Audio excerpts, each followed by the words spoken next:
नमस्कार दोस्तों, स्वागत है आप सभी का हमारे YouTube चैनल आलोक ज्ञान गंगा में। मित्रों, हम हाजिर हैं उलझे रिश्तों के धागे का छठा भाग लेकर के। अगर आपने इस कहानी के पहले भागों को अभी तक आपने नहीं सुना है तो डिस्क्रिप्शन में मैंने उसका लिंक दे दिया है। कहानी को पूरा समझने के लिए इसके पहले के भागों को अवश्य सुनें। तो चलिए मित्रों, देर ना करते हुए कहानी का छठा भाग शुरू करते हैं। जूही के काम करने का ढंग, अपने कलीग से बोलने का ढंग और व्यवहार कुशलता ने उसे सबका प्रिय बना दिया। वह किसी पर भी बहुत अधिक प्रेशर नहीं बनाती और ना ही 12 घंटे नजर रखती। सबको अपना अपना काम सौंप देती है और मुस्कुरा करके इतना कह देती है कि इसे किस तरीके से करना है यह आपके ऊपर निर्भर करता है। मैं केवल आपका आउटपुट देखूंगी। आपको अगर कोई परेशानी हो तो बिंदास आ करके मुझसे शेयर करें। हेल्प की ज़रूरत हो तो अवश्य हेल्प की जाएगी। मैं कंपनी के प्रति आप लोगों का समर्पण और ईमानदारी की उम्मीद करती हूं। जूही की निगरानी में कंपनी के प्रोडक्ट की सेल कई गुना बढ़ गई। यह देख करके उर्वशी तो खुशी से फूली नहीं समा रही थी। उसे स्वयं पर गर्व हो रहा है क्योंकि उसने जूही को चुना। जूही से तो वह प्रभावित है ही, आजकल और ज्यादा उसके करीब आ गई है। जूही को भी उर्वशी के रूप में एक दोस्त मिलना उसे और ऊर्जावान बना दिया। उर्वशी की कंपनी को अपनी कंपनी समझ करके जूही आजकल काम करती है। उर्वशी ने भी जूही को बहुत सारे फाइनेंशियल सपोर्ट दिया है। जूही को अपना बसंत कुंज का फ्लैट मिल गया और उधर शिफ्ट हो गई। अपने परिवार को लेकर के उधर शिफ्ट हो करके उसके डैड भी आजकल पहले से ज़्यादा खुश हैं। आसपास के लोग बहुत अधिक पहचान वाले नहीं हैं, यह सोच करके आश्वस्त हो गए हैं। कुल मिलाकर के जूही को परिवार की ओर से भी आजकल बहुत अधिक टेंशन नहीं है, इसलिए उसकी प्रोडक्टिविटी भी बढ़ गई है। देखते ही देखते 1 साल निकल गया। 1 साल बाद में कंपनी की सेल इतनी बढ़ गई कि उर्वशी को बहुत अधिक प्रॉफिट मिला और उसने सभी वर्कर्स एवं स्टाफ को पहले से अधिक बोनस देने का डिक्लेरेशन दे दिया।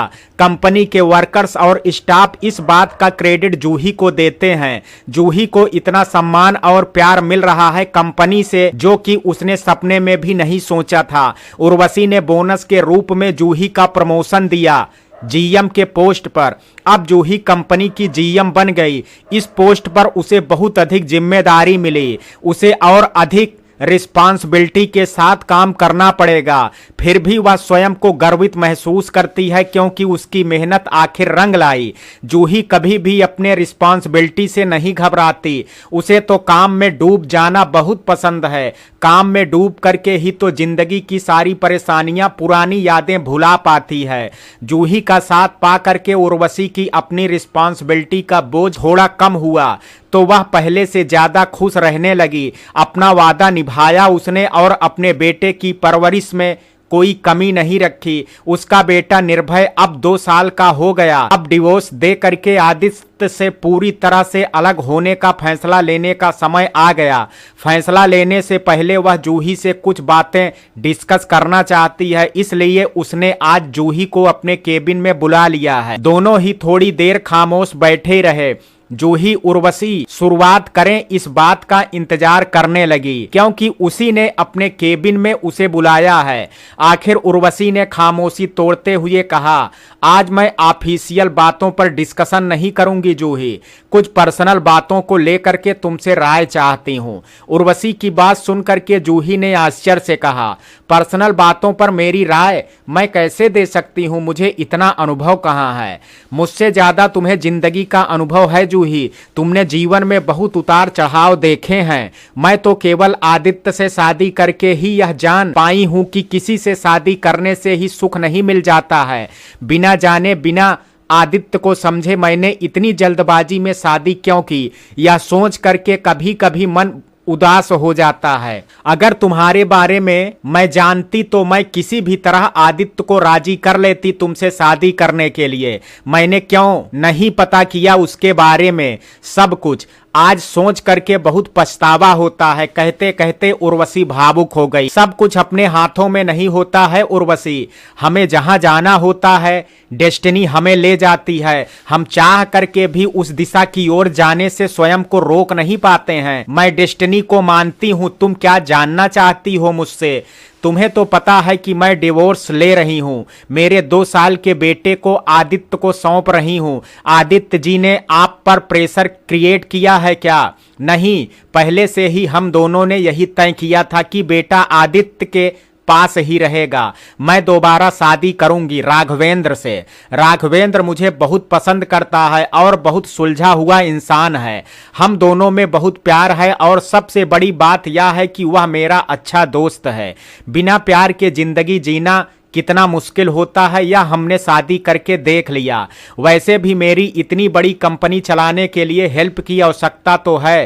राघवेंद्र मुझे कंपनी चलाने में मदद करेगा। मुझसे उसने वादा किया है। पूरी जिंदगी पड़ी है, इस तरह अकेले चलाना बहुत मुश्किल है।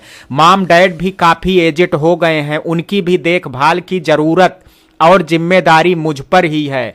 ऐसे में बहुत सोच समझ करके मैंने यह निर्णय लिया है। मैं नहीं चाहती कि अतीत की कोई निशानी मेरे पास रहे। वैसे भी आदित्य के साथ कोई भी नहीं है। ऐसे में कोई जिम्मेदारी उसे सौंपना चाहिए ताकि वह अपनी जिम्मेदारी को बखूबी निभाए और इधर उधर ना भटके। तुमने सही कहा उर्वशी, अगर जिम्मेदारी सिर पर नहीं होती तो इंसान को भटकने में समय नहीं लगता है।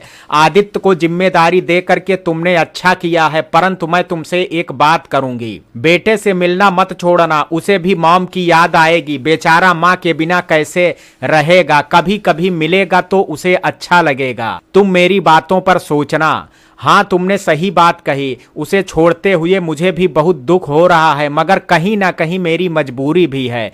मैं आदित्य से इस बारे में बात करूंगी। अच्छी सलाह दी तुमने, इसलिए तो तुमसे बात करना चाहती थी। मुझे पता है तुम बहुत समझदार हो और मुझे अच्छी सलाह दोगी। वैसे जूही, मुझे पता है आदित्य तुम्हें आज भी प्यार करता है। अगर वह चाहे तो तुम उससे शादी क्यों नहीं कर लेती हो? इस तरह अकेली जिंदगी कैसे गुजारोगी? अभी तो मॉम डैड हैं, वो लोग नहीं रहेंगे तो बिल्कुल अकेली हो जाओगी। मेरा ऐसा सोचना है, बाकी मर्जी तो तुम्हारी ही है। उर्वशी ने अपने विचार व्यक्त किए। कांच टूट करके कभी जुड़ता है क्या? दिल भी तो कांच की तरह ही है। इतने टुकड़े हो गए हैं कि जुड़ना मुश्किल है और अभी मुझे कोई भी उलझन में पड़ने का बिल्कुल भी मन नहीं है। मेरे ऊपर भी मॉम डैड की जिम्मेदारी है। डैड की तबीयत भी ठीक नहीं रहती है। मुझे पता है आदित्य फिर मुझसे रिश्ता जोड़ना चाहता है, इसलिए तो बैंक में आकर के बात कर रहा था, परंतु मन की खटास अभी तक है। घाव अभी भी हरा है। बहुत मुश्किल से मैंने खुद को संभाला है। मॉम डैड को राजी किया है। वे बिल्कुल भी नहीं चाहेंगे कि मैं आदित्य से फिर से रिश्ता जोड़ लूं। मैं अभी की बात नहीं कर रही हूं, धीरे धीरे जब आदित्य सुधर जाएगा तब की बात कर रही हूं। तुम शादी कर लोगी तो मेरे बेटे को भी मां मिल जाएगी। आदित्य अगर किसी और से शादी कर लेता तो मेरे बेटे को तुम जैसी मां नहीं मिलेगी। मुझे आदित्य के डैड से सख्त नफरत है। उस इंसान ने मेरे बारे में बहुत गलत शब्द का इस्तेमाल किया है जिसे मैं भूल नहीं सकती। जूही के चेहरे पर नफरत का भाव उभर आया। आदित्य के डैड से तो मुझे भी सख्त नफरत है। उस इंसान को बहुत लालच है। लालच में ही तो उसने यह सब किया है। बहुत समय पहले से मैंने उनसे बात करना छोड़ दिया है। आदित्य की माम तो कठपुतली हैं, जैसे पति नचाते हैं वैसे नाचती रहती हैं। उस जमाने की औरतों की यही तो दशा होती थी। अपनी इच्छा उनकी होती ही नहीं थी, पति की इच्छा ही सर्वोपरि होती थी। ऐसा नहीं होता तो आदित्य की शादी के समय कुछ तो बोल सकती थी, लेकिन उसने तो जुबान ही नहीं खोली, खोलने की हिम्मत ही नहीं हुई। गुस्से में मन की भड़ास निकाल दी उर्वशी ने। एक व्यक्तिगत बात पूछूंगी उर्वशी? हाँ हाँ पूछो। तुम्हारे और मेरे बीच में कोई बात व्यक्तिगत नहीं है। अब तुमने राघवेंद्र जी को अच्छे से समझ लिया ना? कितने समय से जानती हो उन्हों? जब मैं प्रेग्नेंट थी तब से। काफी समय हो गया। देख परख करके सोच समझ करके निर्णय लेना। मैंने तो आदित्य को बचपन से देखा है, फिर भी समझ नहीं पाई उसे। आदित्य का दोष नहीं है, दोष उसके डैड क्या है। कई बार माता पिता अपने बच्चों की इच्छा को नजरअंदाज कर देते हैं और प्रेशर बना करके बच्चों पर अपनी इच्छा थोपते हैं, जिससे बच्चों की जिंदगी खराब हो सकती है। ऐसा कभी सोचते ही नहीं हैं। उनकी अपनी नाक बहुत ऊंची होती है और अपनी नाक की चिंता करते हैं। आदित्य का यह डर था कि अगर संपत्ति से बेदखल हो जाएगा तो कैसे जिंदगी गुजारेगा। जिसका बचपन ही ऐसो आराम धन दौलत के बीच में बीता हो, वह इसके बियोड जा करके कुछ सोच नहीं सकता है। इसलिए आदित्य अपने डैड के प्रेशर में आ गया था, परंतु मन से तो तुम्हें ही चाहता है। वह जब भी मेरे पास आता था, पता नहीं क्यों पूरी तरह समर्पित नहीं हो पाता था। उसका मन कहीं और भटकता था। तब मैंने महसूस किया कि वह मुझसे नहीं किसी और से प्यार करता है। दिल खोल करके रख दिया उर्वशी ने। तुम्हारा कहना मैं मानती हूं और सही कह रही हो तुम, मगर मेरा मन बिल्कुल भी तैयार नहीं है आदित्य को दोबारा स्वीकार करने के लिए। तुम्हें मैं एक्सप्लेन नहीं कर सकती कि मेरे साथ क्या बीता था। उस समय मैं किस परेशानी से होकर के निकली थी। उसने शादी का निर्णय ले करके मेरी गर्दन हाशिए पर रख दी थी। मेरे साथ साथ एक और जिंदगी हाशिए पर थी। उस समय अगर मेरे मॉम ने मेरा साथ नहीं दिया होता तो मैं डिप्रेशन से बाहर नहीं आ पाती। थैंक्स मॉम का, जिसने मुझे और डैड दोनों को संभाल लिया। बहुत हिम्मत वाली है मेरी मॉम। उन्होंने समाज के लोगों का भी सामना किया है और सीना तान करके खड़ी हो गई सबके सामने। सबको दो टूक जवाब दिया। उनकी पक्की सहेली ने भी हमें टेढ़ी बातें सुनाने से बाज नहीं आई। अपनी सहेली से भी उन्होंने नाता तोड़ लिया। मेरे कारण कई लोगों से नाता तोड़ना पड़ा और कोई रास्ता भी नहीं था हमारे पास। कब तक हम लोगों की बातें सुनते सुनते थक चुके थे। हम लोगों की बातें सुन करके अगर मौत को गले लगा लेती तो क्या होता। यही तो करते हैं लोग, मौत को गले लगा लेते हैं। मगर जिंदगी बहुत कीमती है। किसी एक इंसान के कारण हम इस जिंदगी को क्यों हमेशा के लिए खत्म कर दें। इसलिए मैंने हर मुसीबत का सामना किया और खुद को बाहर निकाल लिया। तो दोबारा कुएं में कूदने की बिल्कुल भी इच्छा नहीं है। जख्म भी हरा है, भरने में बहुत समय लगेगा। कहते कहते जूही के चेहरे पर कई भाव आए और गए, परंतु स्ट्रांगनेस दिखाई दी चेहरे पर। आदित्य को पता है कि तुमने मेरी कंपनी ज्वाइन की है? उर्वशी ने प्रश्न किया। ब्रांच मैनेजर आकाश मल्होत्रा को पता है तो आदित्य को पता चल जाएगा। अगर यहां भी आ गया तो क्या करोगी? मैं आदित्य से नहीं डरती, दो टूक जवाब दूंगी। बैंक में इसलिए डर रही थी क्योंकि बैंक में कस्टमर के साथ जरा सा भी मिसबिहेव करो तो शिकायत हो जाती है।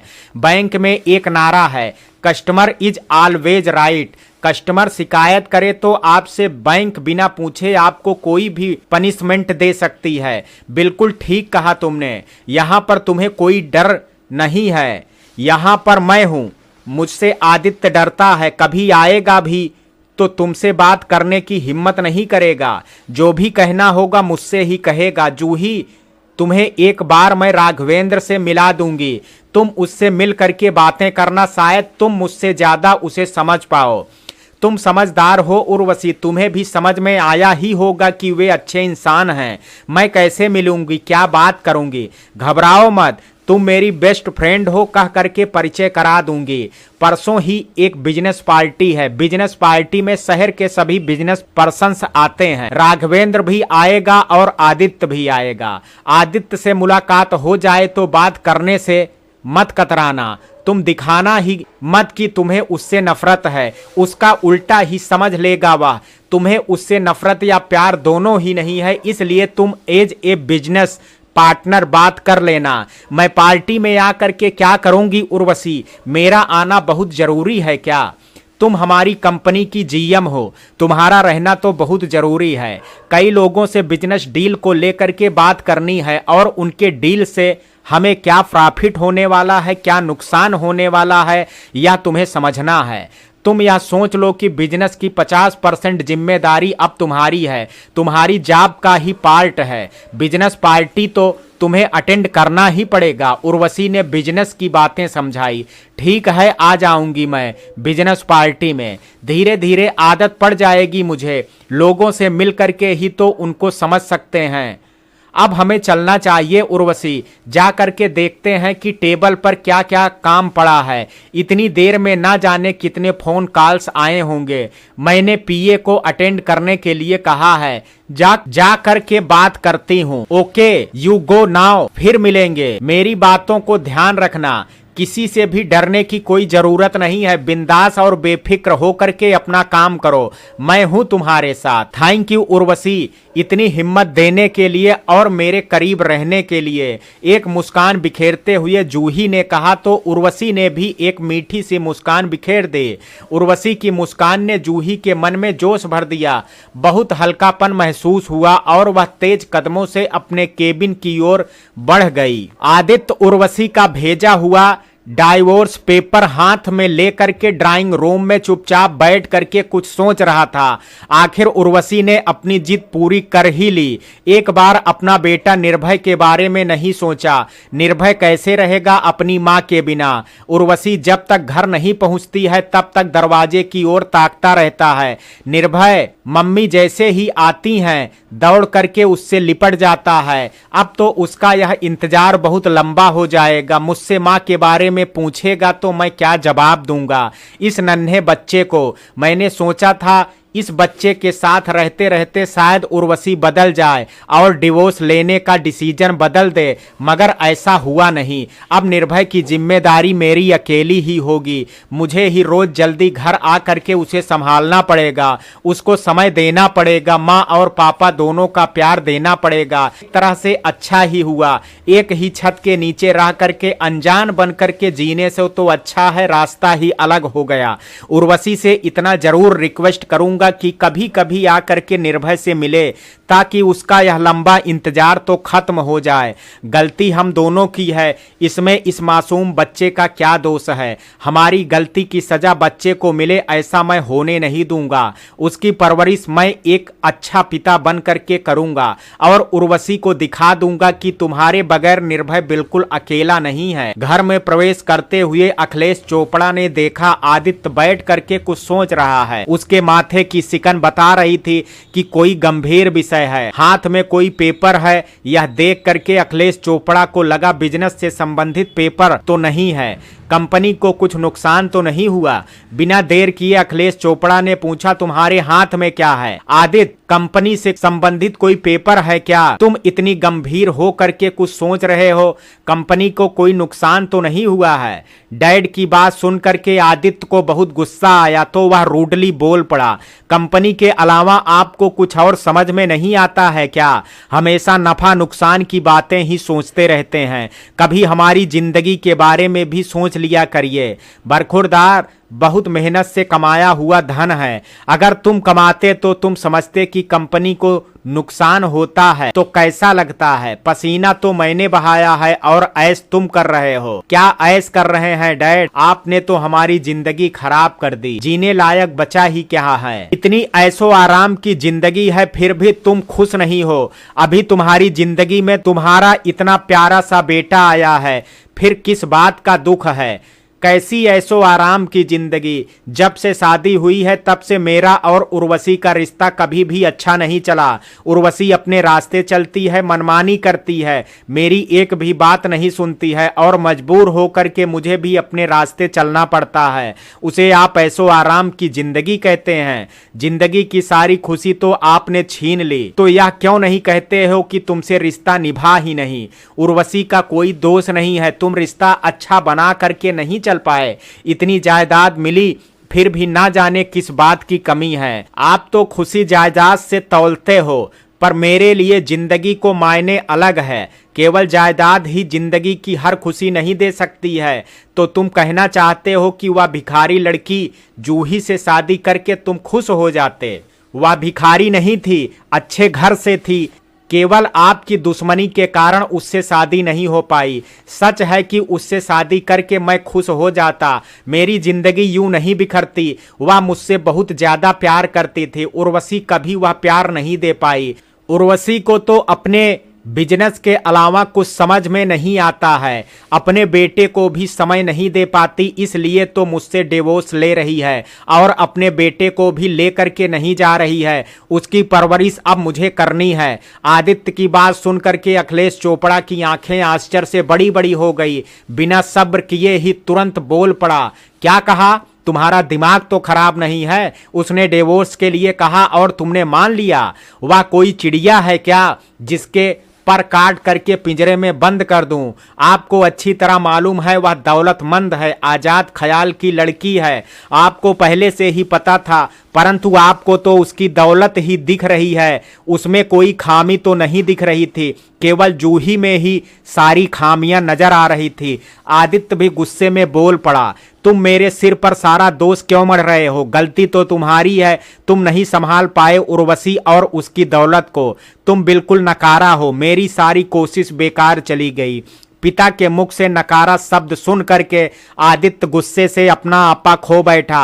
आप जबान संभाल करके बात करिए डैड, मैं अब छोटा बच्चा नहीं हूं जो आपके मुंह में जो भी आए वही कहेंगे। आपके लालची स्वभाव के कारण ही 3 जिंदगियां अब बर्बाद होने के रास्ते पर खड़ी हैं। एक मैं, एक अपना बेटा निर्भय और एक जूही, सब बर्बादी के रास्ते पर हैं और इसका कारण केवल आप हैं। आपकी लालच है। अपने बेटे आदित्य की 2 टूक बातें सुन करके अखिलेश चोपड़ा तिलमिला गया। अब तू बेकाबू हो रहा है आदित्य, कुछ भी इल्जाम मुझ पर लगा रहा है। मैंने जो भी किया तेरी भलाई के लिए किया है, परंतु तुझे अपनी भलाई समझ में कहाँ आती है। तू तो मजनू है जो लैला के लिए अभी भी पागल हुए जा रहा है। एक बात कान खोल करके सुन ले, डिवोर्स के बाद भी मैं इस घर में जूही जैसी लड़की को कभी आने नहीं दूंगा जब तक मैं जिंदा हूँ। अपने डैड की बात सुन करके आदित्य का खून भी खौल उठा। तो आप भी कान खोल करके सुन लीजिए, मैं अब इस घर में एक पल भी नहीं रहूंगा। अपना घर, अपनी दौलत लेकर के आप खुश रहिए, मुझे नहीं चाहिए आपकी दौलत। इस दौलत से मुझे कोई सुख नहीं मिला है, कोई खुशी नहीं मिली है। अब मैं कहीं नौकरी कर लूंगा और निर्भय के साथ चैन की जिंदगी जीऊंगा। मुझे ढूंढने की कोशिश भी मत करना। जितने दिन मैं इस घर में हूँ आप मुझसे बिल्कुल बात मत करिएगा। आदित्य की दृढ़ता देख करके इस बार अखिलेश चोपड़ा थोड़ा सा घबरा गया। उसने बिगड़े माहौल को शांत करने की कोशिश करते हुए अपनी आवाज नीची कर ली और धीरे से कहा, इतना गुस्सा मत करो आदित्य, बाप बेटे में या घर के लोगों के साथ ऐसी बातें हो जाती हैं। अब गुस्सा थूक दो और शांति से बैठ करके मसला सुलझाओ। उर्वशी को मनाओ ताकि वह डिवोर्स ना ले। इस बार अपने डैड की बात सुन करके उनकी नासमझी पर आदित्य को हंसी आई। उसने हाँ हाँ करके हंसते हुए कहा, केवल डिवोर्स नहीं ले रही है उर्वशी, उसने दोबारा शादी करने के लिए लड़का भी ढूंढ लिया है और ना जाने कब से उस लड़के से रिश्ता चल रहा है। आपको कुछ खबर है कि नहीं? और मुझे दोष दे रहे हैं। अब चाहे आप मुझसे कितना ही प्यार से बात करें, मैं आपकी कोई बात नहीं सुनने वाला। आपकी बात सुन करके मैं बहुत कुछ भुगत चुका हूं। मैंने कह दिया ना, आप मुझसे कोई बात मत करिए, मुझे आपसे बात करने की बिल्कुल भी इच्छा नहीं है। आदित्य ने पेन निकाली और डिवोर्स पेपर पर दनादन सिग्नेचर कर दिया। सिग्नेचर करके अपने ड्राइवर को बुलाया, उसके हाथ में डिवोर्स पेपर दे करके कहा, सुरेश, तुम्हें उर्वशी मैडम का ऑफिस पता है ना? सीधा जा करके यह पेपर उनके हाथ में अभी इसी वक्त दे करके आओ। फिर आदित्य अपने बेटे को लेकर के तेज कदमों से अपने कमरे में चला गया।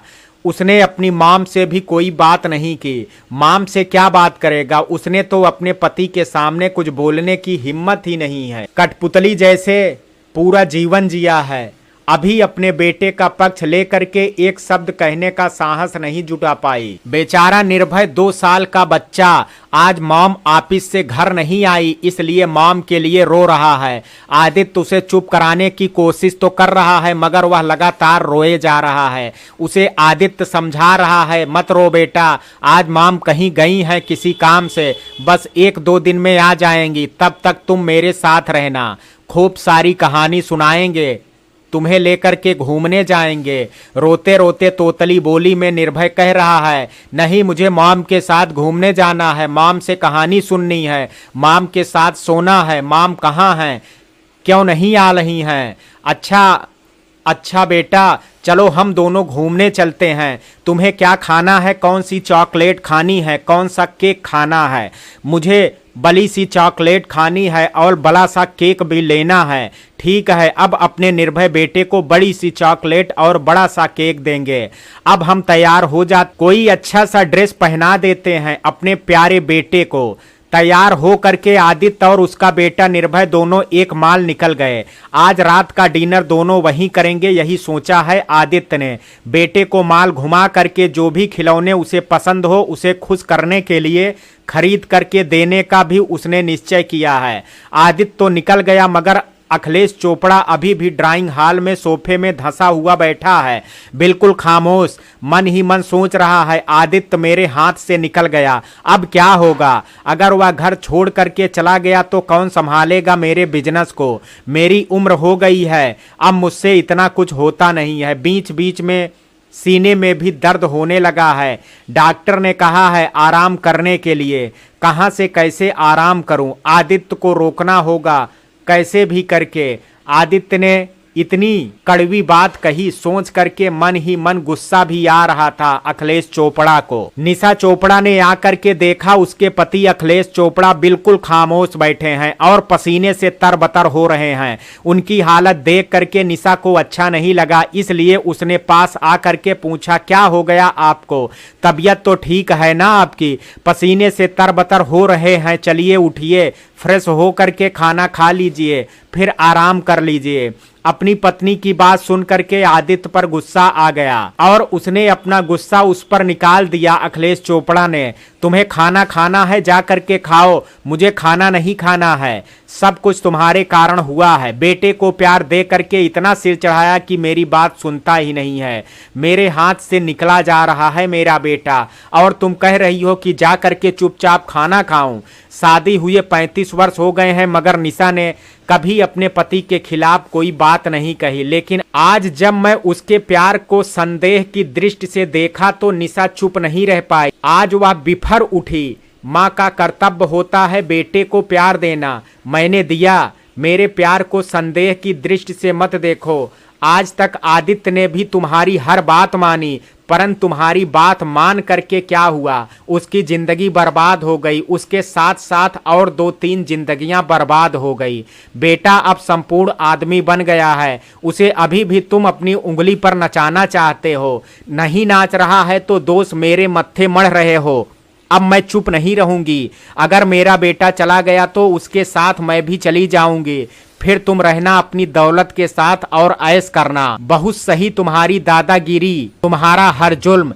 तुम अपने सामने किसी को कोई अहमियत देते ही नहीं हो। तुम्हारे लिए दौलत ही ईश्वर है, दौलत ही पूजा है, बाकी सारे रिश्ते बेमानी हैं। मैं तुम्हारी पत्नी हूँ, कठपुतली नहीं, परंतु तुमने मुझे कठपुतली बना करके रखा है इतने वर्षों तक।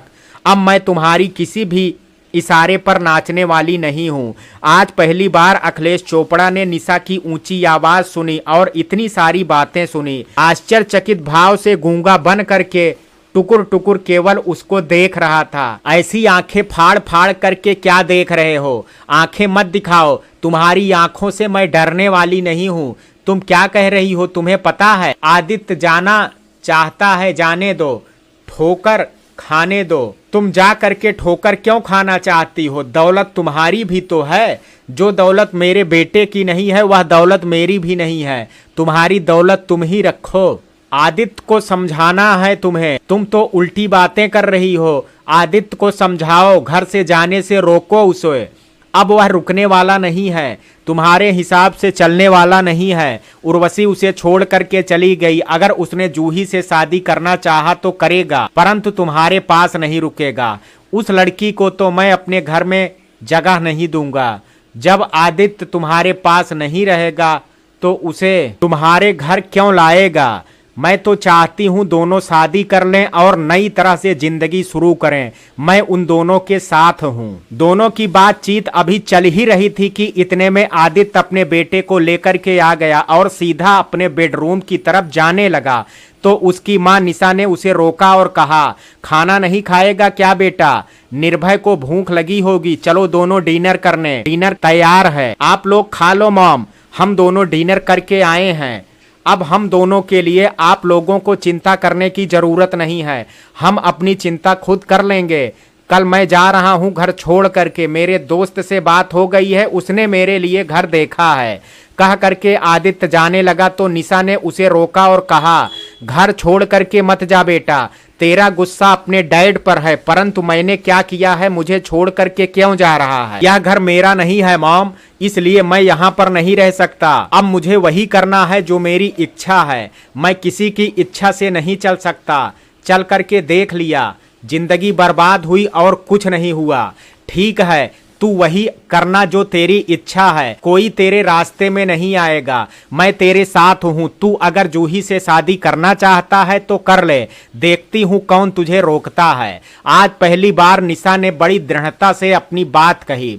जूही तो मुझसे बात ही नहीं करना चाहती है, बहुत नफरत करती है मुझसे, और यह सब डैड के कारण ही हुआ है।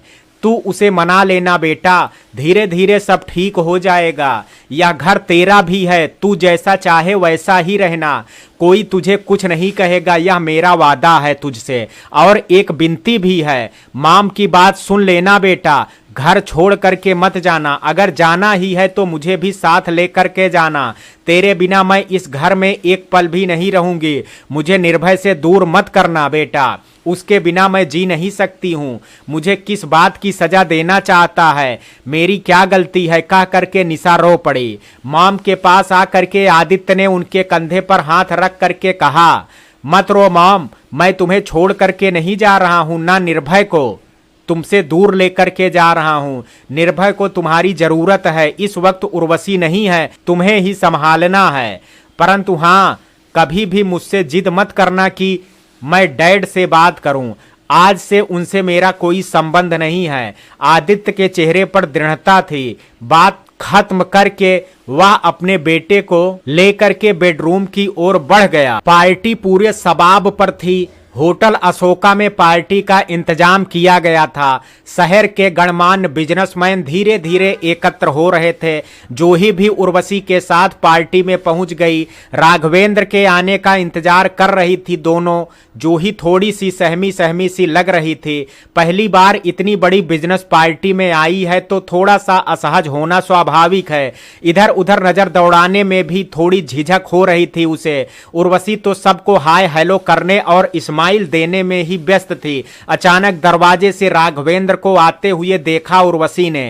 राघवेंद्र को देख करके उर्वशी अचानक चहक उठी। जूही सिर झुकाए क्यों खड़ी हो और इतनी सहमी सी क्यों हो? सब लोग तुम्हें देखेंगे तो हंसेंगे। देखो राघवेंद्र आ रहा है, उससे मिलने और बात करने के लिए तैयार हो जाओ। खुद को नॉर्मल कर लो, बिंदास रहो यार, मेरे साथ हो, डरने की कोई बात ही नहीं है यहाँ पर, और यहाँ पर शर्माने की भी कोई बात नहीं है। राघवेंद्र सीधा चल करके उर्वशी के पास आया और हाथ बढ़ा करके कहा, हाय उर्वशी, हाउ आर यू? कब आई तुम? थोड़ी सी नाराजगी दिखाते हुए उर्वशी ने कहा, मैंने तो तुम्हें अपने साथ आने के लिए कहा था मगर नहीं आए तुम। नाराज मत हो, थोड़ा बिजी हो गया था इसलिए नहीं आ पाया। फिर से एक बार सॉरी, उर्वशी की आंखों में आंखें डालते हुए कहा राघवेंद्र ने। अच्छा ठीक है, नहीं होती नाराज, इनसे मिलिए, ये हैं मिस जूही, हमारे कंपनी में जीएम हैं और मेरी अच्छी फ्रेंड भी। एक मुस्कान बिखेरते हुए कहा उर्वशी ने। अपना दाहिना हाथ बढ़ा करके राघवेंद्र ने कहा, nice to meet you miss Juhi. Juhi ने भी अपना हाथ बढ़ा दिया और कहा, nice to meet you too.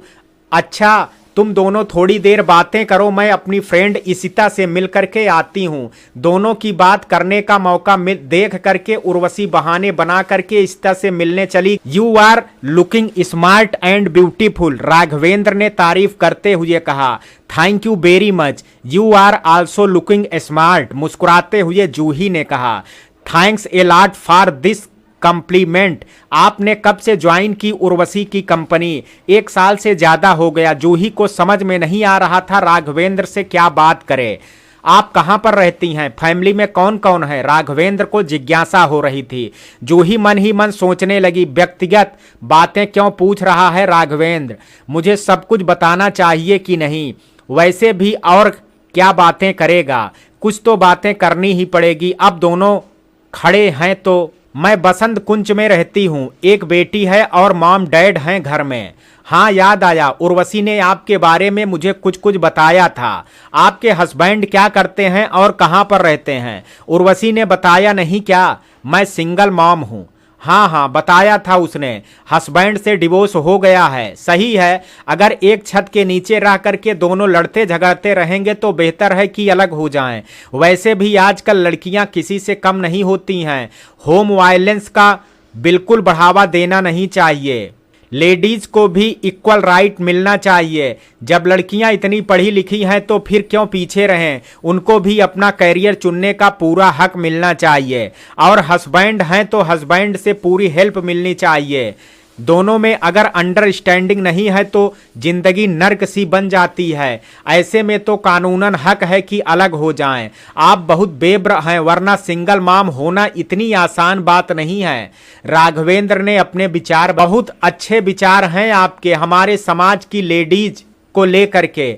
अच्छा लगा आपसे मिल करके, बात करके। मुझे उम्मीद है आप और उर्वशी दोनों खुश रहेंगे, मुस्कुराते हुए जूही ने कहा। हाँ बिल्कुल, हम दोनों में अच्छी अंडरस्टैंडिंग है।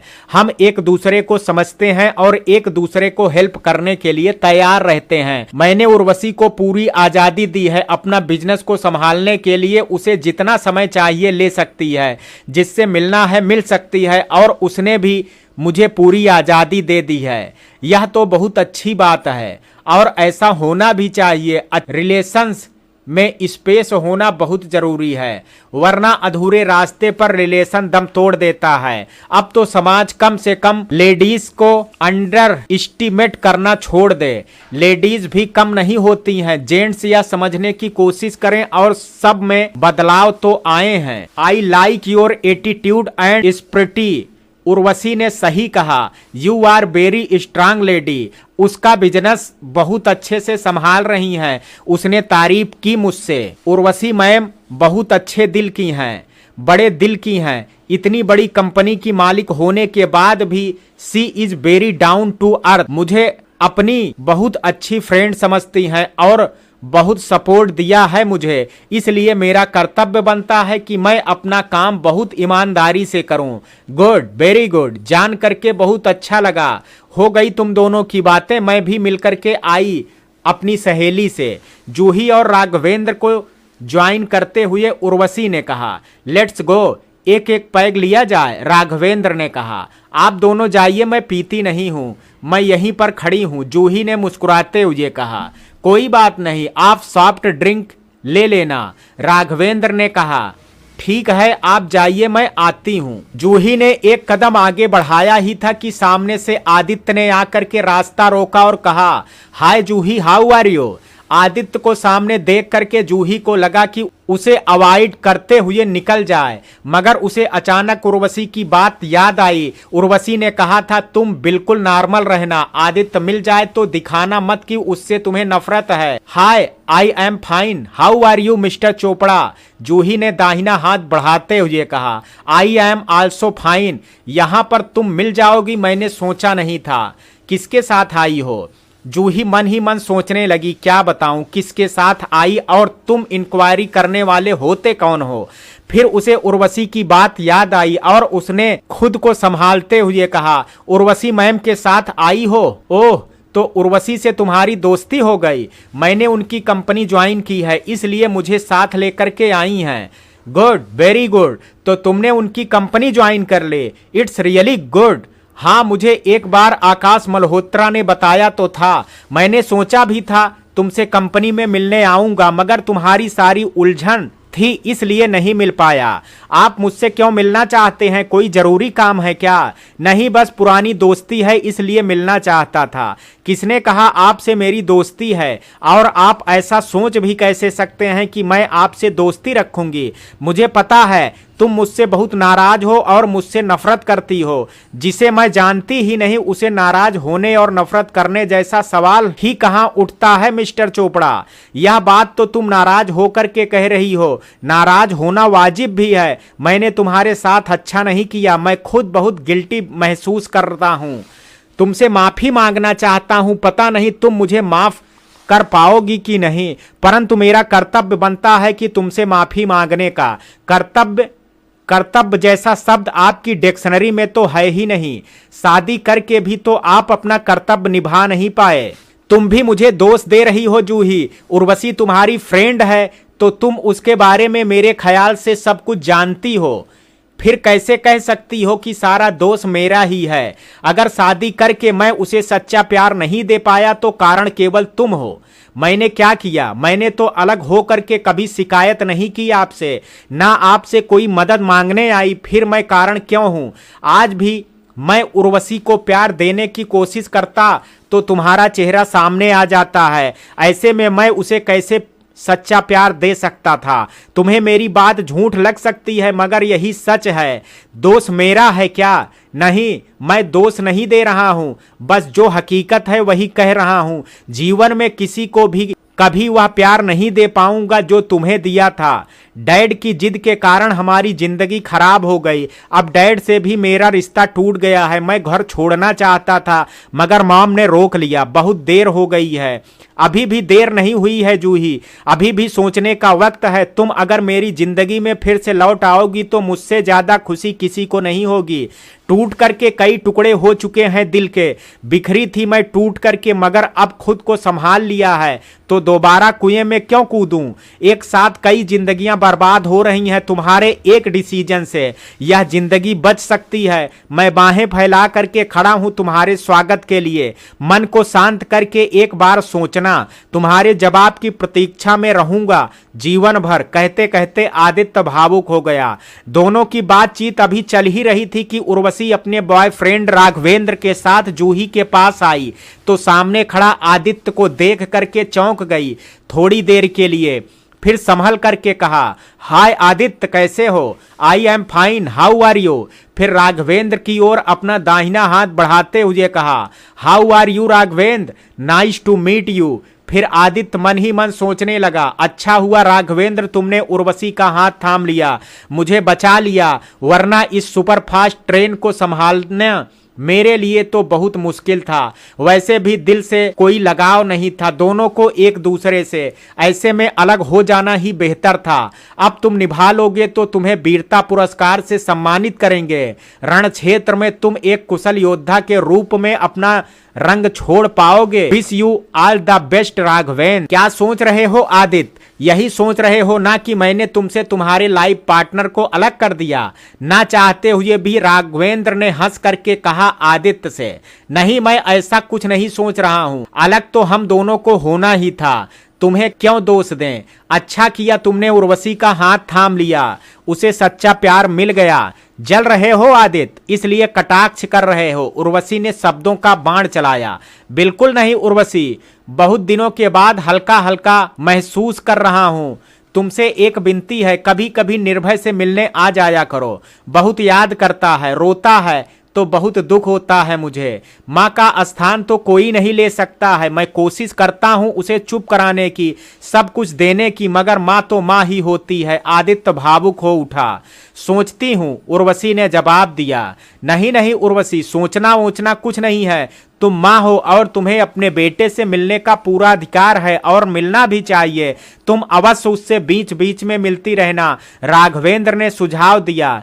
थैंक यू राघवेंद्र, मेरी परेशानी को इतना समझने के लिए। मेरी भी दिल बहुत दुखी है, निर्भय की याद बहुत आती है। आखिर मैं भी तो माँ हूँ। उर्वशी की आंखों की कोरों में आंसू की बूंदें दिखने लगी। उर्वशी की ओर देखते हुए आदित्य ने कहा, उर्वशी हो सके तो अपनी फ्रेंड जूही को समझाना, मैंने जो कहा है उसे मानने की कोशिश करे। मुझे क्या पता तुमने क्या कहा है आदित्य, जूही छोटी सी बच्ची नहीं है कि मैं उसे समझाऊं।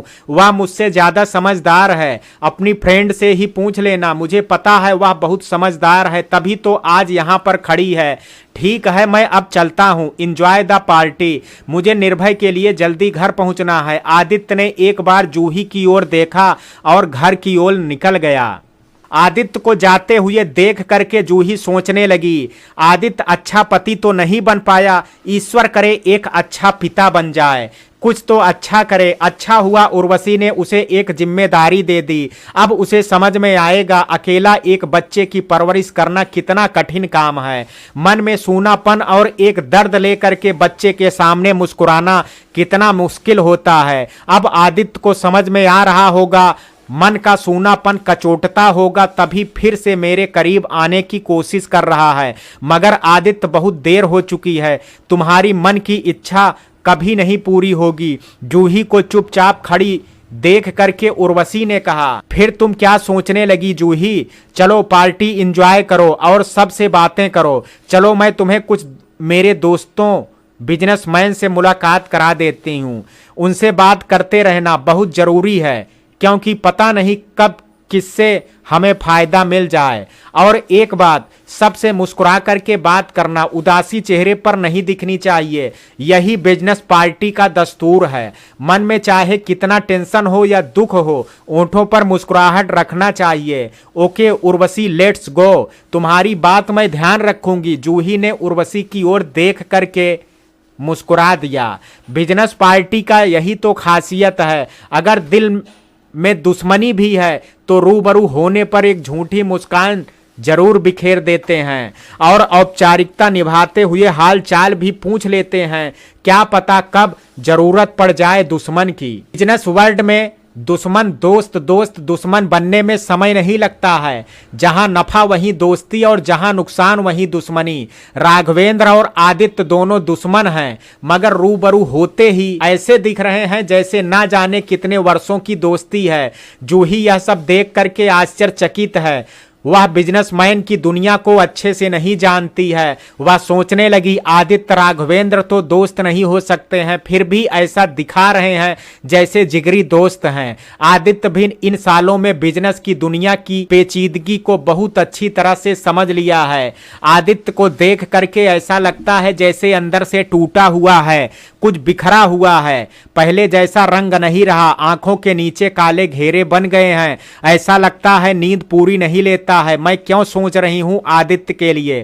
कौन है मेरा? जैसा भी है खुश होगा। मैं अपनी जिंदगी में खुश हूं। मुझे क्या करना है? यह बिजनेस पार्टी है ना, बहुत ही कॉम्प्लिकेटेड है। मेरा तो यहां आकर के दम घुटने लगा है, परंतु क्या करूं, आदत डालनी पड़ेगी। जब नाव जल में छोड़ ही दी है तो तूफान से क्या डरना। धीरे धीरे आदत पड़ जाएगी। एक दीर्घ श्वास छोड़ करके जूही ने स्वयं को हल्का किया और पार्टी एंजॉय करने लगी। लेखा अर्थात जूही की बेटी अब 4 साल की हो गई। आजकल बहुत बातें करने लगी है। तोतली बोली में नाना जी मुकेश से बहुत सवाल पूछती है। नाना जी भी प्रसन्न होकर के बड़े धैर्य के साथ सारे प्रश्नों का जवाब देते हैं। आजकल लेखा के साथ उनका समय बहुत अच्छा बीत रहा है और उनकी तबीयत भी पहले से अच्छी रहने लगी है, मगर अभी भी वह बाहर जाने से कतराते हैं। किसी से सामना हो जाए और सवाल कर दे, इस बात से डरते हैं। जूही की प्रगति और कार्य करने की शैली से आजकल मुकेश बहुत प्रसन्न रहने लगे हैं। बहुत कठिन परिस्थिति से जूझ करके जिस तरह खड़ी हुई, उस बात से मुकेश और प्रतिभा दोनों गर्वित हैं। प्री नर्सरी स्कूल छोड़ करके अब KG1 में एडमिशन के लिए रोज मैरी कॉन्वेंट में ले जाना है लेखा को। इसलिए तैयार हो करके आज जूही पहले स्कूल जाएगी, फिर लेखा को घर छोड़ करके ऑफिस। लेखा को एडमिशन कराने के लिए सबसे पहले जूही जा करके स्कूल की प्रिंसिपल मिस्टर मैरी से मिली। जूही को देख करके मिस्टर मैरी ने उसका हार्टली वेलकम किया। जूही की पर्सनालिटी है ही ऐसी कि सामने वाला प्रभावित हो ही जाता है। रोज मैरी कॉन्वेंट स्कूल जूही के घर से सबसे करीब है, इसलिए इसी स्कूल को चुना उसने। सुबह लेखा को स्कूल छोड़ करके जूही ऑफिस निकल जाएगी और दोपहर को उसकी मां प्रतिभा जा करके उसे ले आएंगी स्कूल से, इसलिए सबसे नजदीक का स्कूल चुना। सिस्टर के रूप में प्रवेश करके जूही ने उनको विश किया। Good morning sister, I am Juhi, मेरी बेटी लेखा का एडमिशन कराना है। Shut down please. Thank you sister Mary, आपकी बेटी को KG 1 में एडमिशन कराना है। इससे पहले कभी स्कूल गई है क्या? आई मीन नर्सरी पास कर ली है क्या? जूही ने नर्सरी का मार्कशीट दिखाते हुए कहा, यस सिस्टर, मेरे पास नर्सरी की मार्कशीट है, आप देख लीजिए। मार्कशीट देख करके खुश होते हुए मिस्टर मैरी ने कहा, good, very good, your daughter is a intelligent. इसका एडमिशन हो जाएगा हमारे स्कूल में। इसके फादर का क्या नाम है और फादर क्या करते हैं? फादर साथ में क्यों नहीं आए? आजकल स्कूल में एडमिशन के लिए मदर फादर का भी एक इंटरव्यू लिया जाता है। एक साथ इतने सारे सवाल, वो भी फादर को लेकर के, सुन करके जूही सकपका गई। वैसे तो मन ही मन तैयार होकर के आई थी, उसने नॉर्मल होकर के जवाब दिया, I mean single mom sister Mary. You mean इसके फादर से आपका डिवोर्स हो गया है? No sister, I am unmarried. Juhi की बात सुनकर के सिस्टर मैरी को आश्चर्य हुआ, तो उसने कहा, फादर कोई तो होगा, तभी तो आपकी बेटी हुई है। आप उसके फादर का नाम क्यों नहीं बताना चाहती हैं? स्कूल में एडमिशन के लिए तो फादर का नाम होना जरूरी है। आजकल ऐसा लॉ है कि single mom and single dad बन सकते हैं, फिर उनके बच्चों को स्कूल में एडमिशन होने में कोई प्रॉब्लम नहीं होनी चाहिए। विनम्रता के साथ जूही ने कहा, प्रॉब्लम है मिस जूही, दूसरे बच्चों पर इसका इफेक्ट पड़ेगा। सब बच्चों के मॉम डैड आएंगे पेरेंट्स मीट में, तो आपकी बेटी को सब बच्चे पूछेंगे, तब वह क्या जवाब देगी? सिस्टर, या तो दूसरे बच्चों की प्रॉब्लम नहीं है, मेरी बच्ची की प्रॉब्लम है, इसे मैं सॉल्व कर लूंगी, आप मुझ पर छोड़ दीजिए। अगर मेरी बेटी इस लायक है कि आपके स्कूल में एडमिशन पा सकती है तो उसे एडमिशन दे दीजिए प्लीज। जूही ने स्ट्रांगली अपनी बात रखी, एडमिशन तो मैं दे दूंगी, मगर आपकी बच्ची दूसरे बच्चों के साथ घुल मिल नहीं पाएगी, क्योंकि बच्चे उसके डैडी का नाम पूछेंगे और वह बता नहीं पाएगी तो सब बच्चे उसे चिढ़ाएंगे। आपकी बच्ची को बहुत प्रॉब्लम का सामना करना पड़ेगा। आपके बच्चों का डिसिप्लिन में रखना आप लोगों का काम है। आप अपने बच्चों को डिसिप्लिन में रखिए, मैं अपनी बच्ची को सब कुछ समझा दूंगी, आप चिंता मत करिए। ऐसे में तो इस बच्ची का कहीं पर भी एडमिशन नहीं होगा। ऐसे बच्चे क्या एजुकेशन नहीं लेते हैं? यह तो गलत बात है। जूही ने अपना धैर्य बनाए रखा। बच्चों को हम डिसिप्लिन में रखते हैं, मगर बच्चे तो बच्चे हैं। अगर कोई प्रॉब्लम आए या कोई शिकायत आए तो इसके लिए जिम्मेदार आप ही रहेंगी। मिस्टर मैरी ने बात स्पष्ट कर दी, आई एग्री, आप बच्ची को एडमिशन दे दीजिए, बस आपको शिकायत का मौका नहीं मिलेगा। आप केवल एकेडमिक परफॉर्मेंस देखिए, बाकी पर्सनल मैटर मुझे सॉल्व करने दीजिए। जूही ने हंसते हुए सिस्टर मैरी को दिलासा दिया। एक बात का ध्यान रखना, एकेडमिक परफॉर्मेंस बिगड़ना नहीं चाहिए। ऐसे केस में हम बच्चों को स्कूल में नहीं रख पाते हैं, जिससे कि हमारे स्कूल का रिकॉर्ड खराब हो जाए। हमारा स्कूल पूरे शहर में बहुत फेमस है, एकेडमिक स्तर पर काफी नाम है। हमारे स्कूल में बहुत से ब्राइट स्टूडेंट निकलते हैं और देश विदेश में जाते हैं हायर एजुकेशन के लिए। मिस्टर मैरी की बात सुनकर के जूही को लगा कि अब इनको बता ही देना चाहिए कि मैंने कौन से स्कूल से पढ़ाई की और मेरा एकेडमिक परफॉर्मेंस कैसा रहा, मैंने हायर एजुकेशन कहाँ से लिया। सिस्टर, आपने सेंट जोसेफ कॉन्वेंट स्कूल का नाम सुना ही होगा। दिल्ली का बहुत फेमस कॉन्वेंट स्कूल है, आप कह सकते हैं the most famous school of Delhi. Of course I know, but why you are asking? Because I was a bright student of that school. All India में 10th और 12th में मेरिट लिस्ट में मेरा नाम था। सो नाइस, मुझे आपसे मिलकर के बहुत खुशी हुई। आगे की पढ़ाई आपने कहाँ से की है? नहीं, मैं इंटरव्यू नहीं ले रही हूँ, क्यूरोसिटी है इसलिए पूछ रही हूँ। दिल्ली बिजनेस स्कूल से मैंने बीकॉम किया है, उसके बाद लंदन बिजनेस स्कूल से MBA किया है। Oh, you are very intelligent and smart. आप क्या करती हैं? Thank you very much sister for this compliment. मैं अभी Urvashi interior design and company में GM के पोस्ट पर हूँ। My father is a retired IAS अफसर। Oh my god, your family background is so strong. What is your father's name? Mukesh Oberoi. Oh, you are Mukesh Oberoi daughter, you are so lucky. Mukesh Oberoi को कौन नहीं जानता है, बहुत स्ट्रिक्ट अफसर थे, उनसे सब कांपते थे, अपने जमाने के हीरो थे। अब कैसे हैं? कमिश्नर बन करके रिटायर्ड हो गए हैं। आजकल तबीयत बहुत ज्यादा ठीक नहीं रहती है। वह तो बहुत ही फिट एंड फाइन थे, फिर तबीयत को क्या हो गया? बस यही फैमिली प्रॉब्लम है, टेंशन में रहते हैं, मुझे लेकर के सोचते हैं, लेखा को लेकर के सोचते हैं, बस गुमसुम रहते हैं। मैं समझ गई आपको प्यार में धोखा मिला है, शादी नहीं हो पाई, इसलिए आपके फादर टेंशन में रहते हैं। एक फादर को टेंशन होता भी है, but you are very strong. आपकी जैसी बेटी सबको नहीं होती है। आप अपने फादर को समझाएं, आप किसी बेटे से कम नहीं हैं।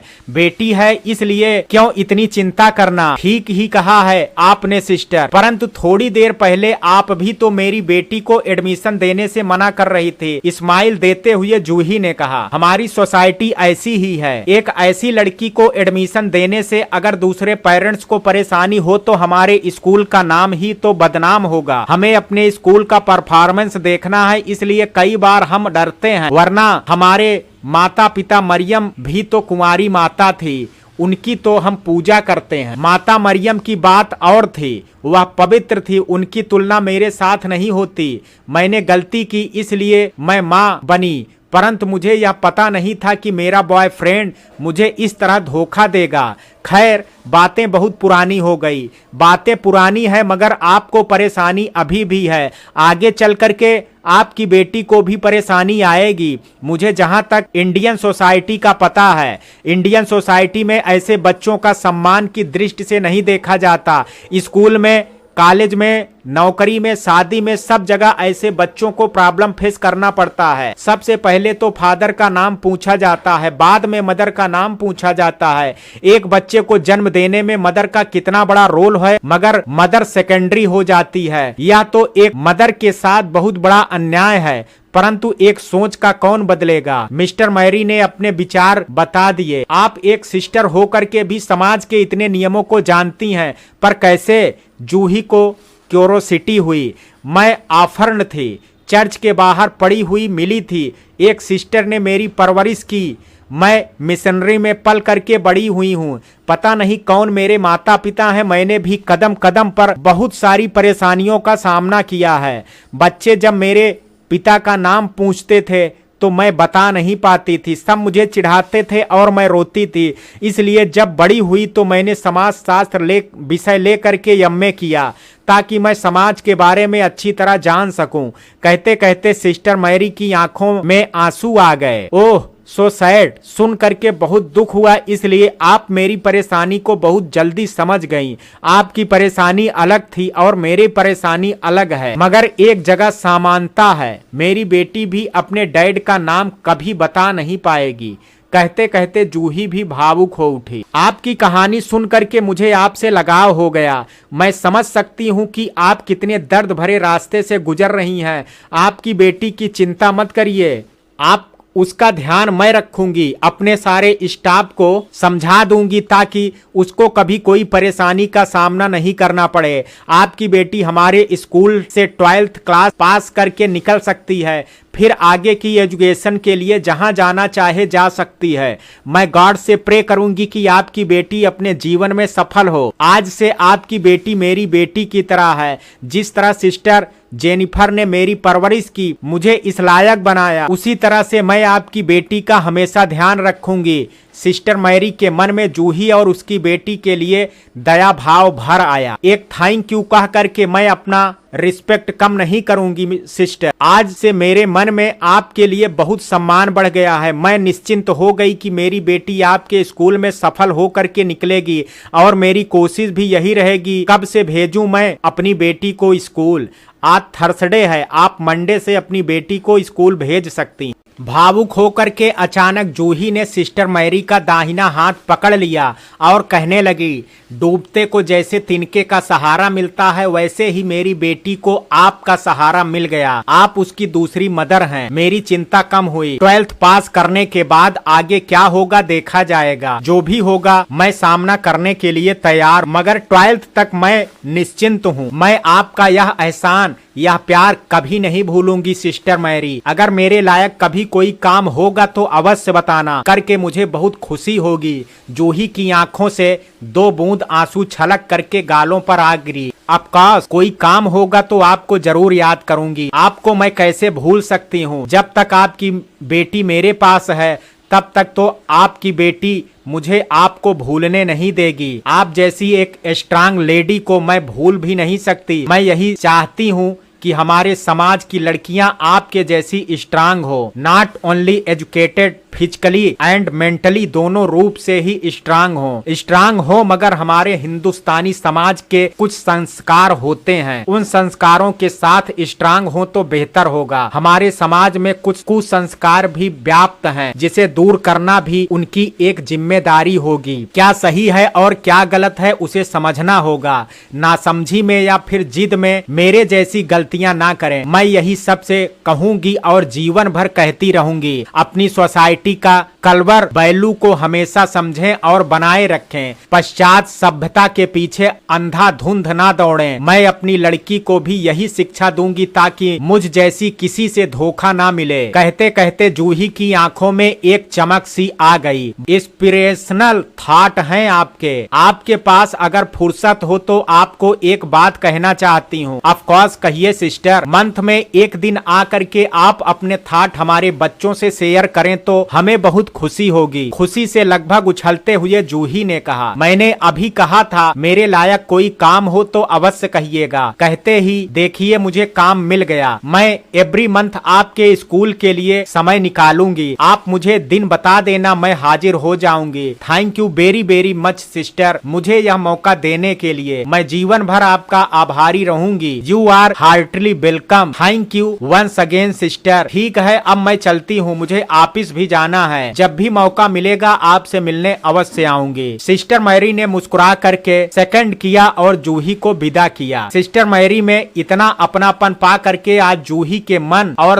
तन को एक पॉजिटिव एनर्जी मिली, जिसके कारण उसके कदम में भी जोश आ गया। वह खुशी खुशी स्कूल से निकल पड़ी। चलते चलते वह मन ही मन सोचने लगी, दुनिया में कुछ प्रतिशत ऐसे इंसान भी हैं जो औरों के दुख दर्द को अपना बना लेते हैं। तभी आज मुझे सिस्टर मैरी का सहारा मिला। दुनिया के सब लोग एक जैसे नहीं होते हैं। अगर ऐसा होता तो दुनिया सुचारू रूप से कभी चलती ही नहीं। परंतु एक बात तो पक्की है, दर्द भरे रास्ते से गुजर करके इंसान औरों के दर्द को समझता है। जैसे सिस्टर मैरी ने मेरे और मेरी बेटी के दर्द को समझा, क्योंकि वह स्वयं भी बचपन से इस दर्द को जी रही हैं। सोचते सोचते कार के पास आकर के अपनी सोच को विराम चिन्ह लगा दिया और अपनी बेटी के साथ कार में बैठ गई। पार्टी से लौट करके आदित्य के मन में न जाने कैसी बेचैनी होने लगी। बार बार आंखों के सामने जूही का चेहरा उभर आता और दिल में हुक सी उठते। उर्वशी और राघवेंद्र से तो उसे कोई परेशानी नहीं, मगर जूही को दोनों के साथ बहुत खुश देख करके न जाने क्यों उसका मेल ईगो आहत हो उठा। मन बहुत सी बातों के जाल में फंसता जा रहा था। इसका अर्थ यही है कि जूही उर्वशी की कंपनी ज्वाइन करके बहुत खुश है। उसके चेहरे से लग रहा था कि वह बहुत खुश है। उसको मेरी परवाह ही नहीं है। मुझसे अलग हो करके बिंदास और मस्त हो करके जिंदगी जी रही है। मुझे तो लगा था वह टूट करके बिखर जाएगी, मगर ऐसा कुछ हुआ ही नहीं। मैंने तो सोचा था मुझे देख करके पुरानी बातें याद करेगी और रोएगी, मगर उसके चेहरे से तो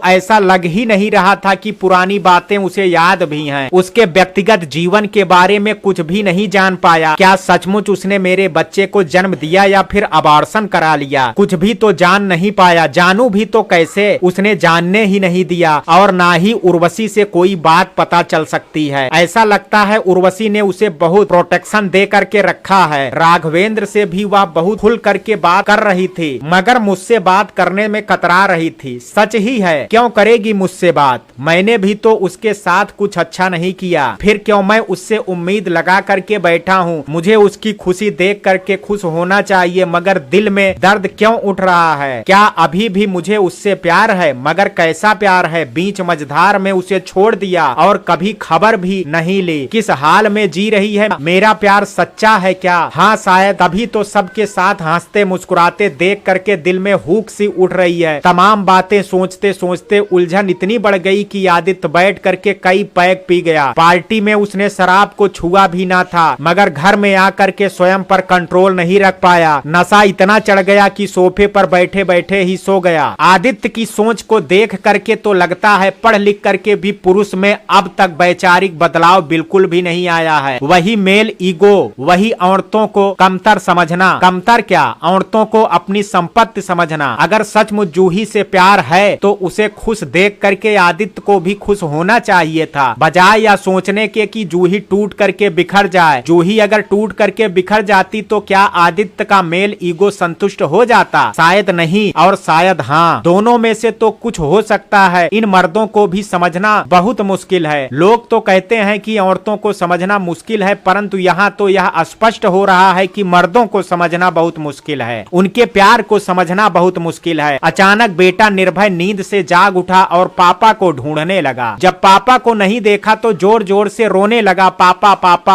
आप कहाँ हैं? मैं अकेला हूँ, मुझे डर लग रहा है। रोते रोते वह बेडरूम से निकल करके ड्राइंग रूम में आ गया तो देखा पापा बैठे बैठे सो रहे हैं। पापा को जोर से हिला हिला करके रो रहा था वह। निर्भय की रोने की आवाज कानों में पड़ी तो धीरे धीरे आदित्य को होश आया तो देखा सामने खड़ा निर्भय रो रहा है। उसने निर्भय को उठा करके गोद में बैठा लिया और चुप कराने लगा। पापा यहीं पर, पापा यहीं पर है बेटा, पापा कहीं नहीं गए, नहीं रोते, अच्छे बच्चे रोते नहीं है, चलो हम आपको सुला देते हैं। निर्भय पापा का गला दोनों हाथों से जोर से पकड़ लिया और कंधे पर सर रख करके सुबकने लगा। पापा आप मुझे छोड़ करके कहाँ चले गए थे? दादी कह रही थी आप पार्टी में चले गए थे, मुझे लेकर के क्यों नहीं गए? आप मुझे छोड़ करके क्यों गए? ठीक है, आगे से हम अपने बेटे को छोड़ करके कहीं नहीं जाएंगे, जहाँ भी जाएंगे साथ लेकर के जाएंगे। अब आप रो मत, सो जाओ बेटा। निर्भय को गोद में लेकर के पीठ में थपकी दे करके टहलते हुए मन ही मन आदित्य सोच रहा था,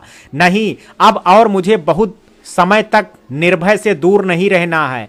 ऑफिस का काम खत्म होते ही घर आना है, मेरे लिए इंतजार करता रहता है निर्भय। एक तो मम्मी को बहुत मिस करता है, ऊपर से मैं भी साथ नहीं रहूं तो बहुत दुखी हो जाता है। अब मुझे बिजनेस पार्टी वगैरह ज्यादा अटेंड नहीं करना है। धन दौलत तो बहुत है, धन दौलत जिंदगी से बढ़ करके नहीं है। जूही को लेकर के भी मुझे बहुत ज्यादा उलझना नहीं है, वह खुशी से अपनी जिंदगी जी रही है, जीने दो। मुझे अब निर्भय को लेकर के जिंदगी का सफर अच्छे से तय करना है।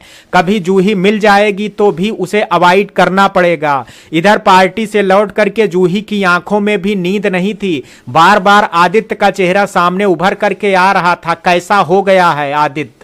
कौन सा दुख है जो अंदर ही अंदर उसे खाए जा रहा है? आंखों के नीचे काले घेरे हो गए हैं, कितना दुबला पतला हो गया है, चेहरे पर रौनक ही नहीं है। क्या अब भी उसके मन में मेरे लिए वही प्यार है? क्या अपनी गलती का एहसास होने के कारण उसके मन में अपराध बोध घर कर बैठा है? हाँ, कहाँ भी तो था कि मेरे कारण ही वह उर्वशी को कभी अपना नहीं पाया।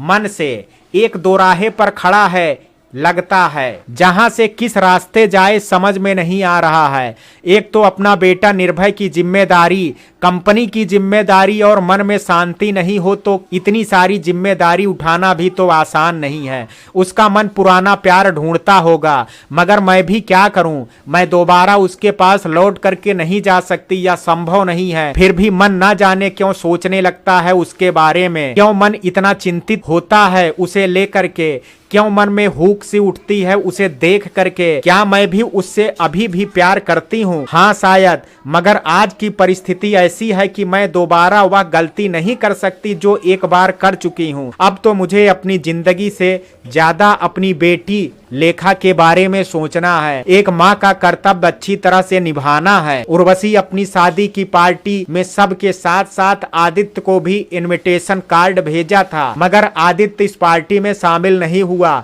आदित्य को पता था पार्टी में जाते ही जूही से मुलाकात हो जाएगी और फिर वही दिल का दर्द परेशान करने लगेगा। आजकल वह खुद जूही से सामना करने में कतराने लगा है, क्योंकि उसे पता है जूही कभी भी उसे अपने मन का हाल जानने नहीं देगी। दर्द बढ़ने के अलावा और कुछ हो नहीं सकता है। उर्वशी की शादी की पार्टी में जाकर के सबके सामने मजाक बनने की उसकी कोई इच्छा नहीं है। बिजनेस वर्ल्ड के सब लोग आएंगे पार्टी में और सबकी नजरों में एक ही प्रश्न होगा, एक्स वाइफ की शादी में एक्स हस्बैंड आया है। खैर, बड़ी धूमधाम से उर्वशी की शादी हो गई। राघवेंद्र से। उर्वशी के साथ साथ उसके माता पिता भी इस शादी से खुश हैं। बेटी को खुश देख करके उनको भी सुकून मिला। उर्वशी को एक ऐसा पार्टनर मिल गया जो उसके बिजनेस को चलाने में उसकी मदद कर सकता है। इस बात से उर्वशी के मॉम डैड निश्चिंत हो गए। पार्टी में जूही ज्यादा किसी को जानती नहीं, इसलिए थोड़ी लोनली नेस फील कर रही थी। उसकी नज़र किसी जान पहचान वाले को ढूंढ रही थी, शायद आदित्य को ढूंढ रही होगी। बचपन का प्यार है, भूलना इतना आसान तो नहीं है। भले ही परिस्थितियों के सामने इनकार घुटने टेक दे, मगर दिल तो मानता नहीं है। दिल इतना चंचल होता है कि उसे समझाना इतना आसान नहीं है। जूही को पता है उसका रास्ता बहुत ही कांटों से भरा हुआ है। चलते चलते अगर पैर लुहलुहान भी हो जाए तो चलना पड़ेगा और कोई रास्ता भी नहीं है। उर्वशी से इजाजत लेकर के शादी खत्म होते ही जूही पार्टी से लौट करके घर आई। आकर के देखा लेखा सो रही है। सोते हुए वह बिल्कुल छोटी सी एंजल लग रही थी। अपनी बेटी के बगल में लेट करके सोने की कोशिश करने लगी जूही, मगर आंखों में नींद नहीं है। मन तो ना जाने कौन सी अंधेरी गली में भटकने लगा है। क्या मुझे आदित्य से लेखा के बारे में बताना चाहिए? मैं लेखा के साथ अन्याय तो नहीं कर रही हूँ। उसे अपने पापा के प्यार पर हक है, मगर मेरी जिद के कारण वह पापा से दूर है। बड़ी होकर के जब भी पापा के बारे में प्रश्न करेगी तो क्या उत्तर दूंगी? उसका बार बार का प्रश्न मुझे बार बार मेरे पुराने जख्म को कुरेद देगा। कब तक सच छुपा पाऊंगी लेखा से? मुझे आदित्य की बात मान लेनी चाहिए क्या? अगर मैं लेखा के कारण फिर से समझौता करना भी चाहूं तो मेरे मॉम डैड कभी राजी नहीं होंगे। मॉम तो एक बार मान भी जाएंगी, मगर डैडी कभी नहीं मानेंगे। डैड को दोबारा दुख नहीं दे सकती। वैसे ही उनकी तबीयत बिल्कुल ठीक नहीं रहती है। अपने लिए बहुत जी लिया, अब मुझे अपनी बेटी और मॉम डैड के लिए जीना है। वैसे वह गाना आप अपने लिए तो क्या जिए, तू जिए दिल जमाने के लिए, अक्षरशा सत्य है। कभी कभी दूसरों के लिए जीने में भी सुख मिलता है, अपने लिए जी करके तो कोई सुख नहीं मिला। अब मैं बाकी जीवन दूसरों के लिए ही जीना चाहूंगी। सिस्टर मैरी ने तो अपना जीवन दूसरों के लिए समर्पित कर दिया है, यहाँ तक कि मेरी बेटी को भी अपनी बेटी मान करके अपना लिया है। ऐसे कर्म से जो मानसिक संतुष्टि मिलती है वह किसी कार में नहीं है। मैं सेंट मैरी कॉन्वेंट स्कूल में जाकर के बच्चों में जीवन के प्रति जागरूकता पैदा करूंगी। उनको सिखाऊंगी कि जीवन के पथ पर उन्हें कैसे चलना है। अपने संस्कार संस्कृति के प्रति अपने कर्तव्य और मूल्य को समझाऊंगी। बच्चों में यह जागरूकता पैदा करूंगी कि आज़ादी कीमती है, मगर आज़ादी को गलत अर्थ में ना लें। बड़ों का सम्मान करें, उनकी बातों को माने तो ही बड़ों का सम्मान देना होता है। बाकी जीवन मैं अपनी नौकरी और बच्चों पर समर्पित कर दूंगी। इसके बाद आदित्य को लेकर के मुझे कुछ नहीं सोचना है। अगर सोचना ही है तो आदित्य और उर्वशी का बेटा निर्भय के लिए सोचूंगी। वह भी तो एक बच्चा है, चाहे आदित्य का बेटा क्यों ना हो। मेरे लिए तो वह ईश्वर स्वरूप है। सुबह को जब प्रतिभा की नजर जूही पर पड़ी तो वह चौंक गई। क्या बात है जूही, चेहरा ऐसा बुझा बुझा सा क्यों लग रहा है? रात को अच्छी नींद नहीं आई क्या? किसी बात की टेंशन तो नहीं है? नहीं मॉम, काम का प्रेशर थोड़ा ज़्यादा है, क्योंकि आजकल उर्वशी मैम छुट्टी पर हैं। एक तो काम, ऊपर से पार्टी वगैरह अटेंड करना पॉसिबल नहीं हो पाता है। जूही ने बहाना बना दिया ताकि मॉम को कोई बात समझ में ना आए। तो एक दिन छुट्टी लेकर के आराम क्यों नहीं कर लेती? आज ले लो छुट्टी। अभी मैं छुट्टी नहीं ले सकती मॉम, अभी उर्वशी मैम छुट्टी पर हैं और 10 दिन वह हानीमून के लिए स्विट्जरलैंड जा रही हैं। इसलिए जब तक वह नहीं आ जाती हैं सारी जिम्मेदारी मेरी है। सब ठीक हो जाएगा, आज आकर के अच्छे से आराम कर लूँगी। तुम चिंता मत करो, तुम बस लेखा को संभाल लो, मेरी आधी टेंशन खत्म हो जाती है। तू लेखा की चिंता मत कर, बस अपना ध्यान रखना। ठीक है मॉम, अब मैं चलती हूँ, समय हो गया है। लेखा तैयार है ना? हाँ तैयार है, बुलाती हूँ। दूध पी रही थी। लेखा दौड़ करके आई और अपनी माँ की उंगली पकड़ करके कहा, मैंने सारा दूध पी लिया मम्मा, अब मैं स्ट्रांग हो जाऊंगी ना तुम्हारी तरह। वेरी गुड मेरी लवली परी, ऐसे ही रोज दूध पिया करो तो मेरी तरह से स्ट्रांग हो जाओगी। ओके मम्मा, मैं रोज दूध पीऊंगी, नानी को कभी परेशान नहीं करूंगी। प्यारी प्यारी बातें सुन करके जूही ने लेखा के माथे पर एक चुंबन देते हुए कहा, मेरी समझदार परी, चलो अब हम चलते हैं, समय हो गया है। फुदकती हुई लेखा ने कहा, I am ready, let's go mamma. Juhi Lekha का हाथ पकड़ करके गाड़ी की ओर जा रही थी और मन ही मन सोच रही थी, आज से केवल अपनी ड्यूटी के बारे में सोचना है। समाज के प्रति भी मेरी एक ड्यूटी है जिसे निभाना है। डैड ने तो पूरा जीवन इस समाज के लिए लगा दिया, मेरे कारण डैड को बहुत मानसिक आघात लगा है। अब मैं उनका मनपसंद कार्य करके उनको थोड़ी सी खुशी दे सकती हूँ। अब आदित्य के बारे में नहीं सोचना है। आदित्य मिलेगा तो उसे अनदेखा करके ही निकल जाना है, इसी में भलाई है। वैसे भी दोबारा मेरे जीवन में आकर के उथल पुथल मचाने वाला वह होता कौन है। उफनाती नदी पार करके मुझे किनारा मिल गया तो क्यों मैं पलट करके उस नदी को देखूं। बस बहुत हो गया। किसी भी हाल में खुद को कमजोर नहीं करना है। मन में एक दृढ़ निश्चय लेकर के जूही ने अपने कदम आगे की ओर बढ़ा। उनसे लौट करके इन दिनों उर्वशी पहले से ज्यादा और खूबसूरत एवं खुश नजर आ रही है। जो सच्चा प्यार उसे आज तक नहीं मिला था वह राघवेंद्र से मिला। उसका चमकता हुआ चेहरा इस बात को बयां कर रहा था। हनीमून के इस खुशनुमा पल को हमेशा हमेशा के लिए कैद कर रखा है अपने दिल के कैनवास में। यह उसकी आंखें बयां कर रही थी। वापिस आते ही सबसे पहले उसे जूही की याद आई, क्योंकि जूही ने उसकी अनुपस्थिति में कंपनी को जिस सफलता के साथ ऊंचाई पर ले गई, आते ही उसे पता चल गया। आज उसने जूही को नहीं बुलाया, खुद ही चल करके जूही के केबिन तक में आई जूही को सरप्राइज देने के लिए। दरवाजे के पास आकर के धीरे से कहा, मैं आई कम इन मैडम। एक जानी पहचानी सी आवाज जूही के कानों में पड़ी। वह किसी काम में बहुत व्यस्त थी। आंखें उठा करके देखा, दरवाजे के पास उर्वशी खड़ी है। जूही अपलक देखती ही रह गई, उसके निखरे निखरे से रूप को, खुशी से दमकते चेहरे को। क्या हुआ, क्या देख रही हो, मुझे अंदर नहीं बुलाओगी? प्यारी सी मुस्कान बिखेरते हुए उर्वशी ने कहा। उर्वशी की बात सुन करके जूही हड़बड़ा करके उठ करके खड़ी हो गई। बिना बुलाए भी तो आ सकती हैं, आपका ही ऑफिस है, परंतु यह केबिन तो तुम्हारा ही है, मैंने तुम्हें दिया है, तुम्हारे अनुमति के बिना कैसे आ जाऊं? यह तो ऑफिस डेकोरम के खिलाफ होगा। वैसे तुमने यह नहीं बताया कि एकटक मुझे क्यों देख रही थी। आज तो आप पहले से भी अधिक ब्यूटीफुल और स्मार्ट लग रही हैं। अगर शायराना अंदाज में कहें तो बहुत हसीन लग रही हैं। क्या हनीमून का असर है? लगता है राघवेंद्र जी ने जादू किया है, हंसते हुए जूही ने कहा। उनके प्यार का जादू है जो सर चढ़ करके बोल रहा है, इसलिए तो मैं निखर गई हूँ, संवर गई हूँ। आज आप नहीं, मेरी फ्रेंड की तरह बात करो, मुझे तुमसे बहुत सारी बातें करनी है, इसलिए आई हूँ, कह करके उर्वशी खिलखिला करके हंस पड़ी। क्या बात करनी है? हनीमून के बारे में। तो मैं फ्रेंड के नाते पूछ लेती हूँ, कैसा रहा हनीमून ट्रिप? वैसे हंसी की गूंज बता रही है कि मेरी सहेली स्वर्ग की वादियों में अभिसार करके आ रही है। जूही भी खिलखिला पड़ी। Amazing, I can't describe you. Raghavendra के प्यार में जबरदस्त खिंचाव है। मैं पूरी तरह खुश और संतुष्ट हूँ। इतने वर्षों के बाद आज मुझे इतना सच्चा प्यार मिला है। उनकी बाहों में समा करके मैं सारी दुनिया भुला जाती हूँ। तुम्हारे कारण मैं बहुत निश्चिंत भी थी।